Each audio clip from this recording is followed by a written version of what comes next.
Sada ću vam nešto reći. Jeste li čuli za strategic storytelling ili strateško pripovijedanje? Trendovi u svijetu brzo se mijenjaju i tako je donedavno bio trend motivacija i coaching za firme i menadžere.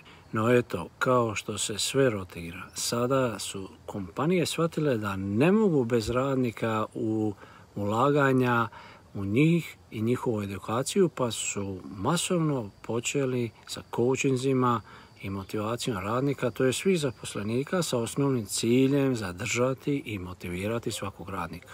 Ali ama baš svakoga.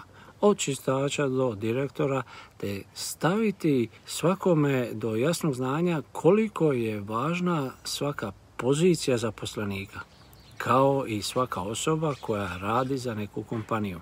Radujem se što učestvujem u ovakvim projektima. Proslijedite ovaj video nekom za koga smatrate da bi bilo korisno da ovo čuje.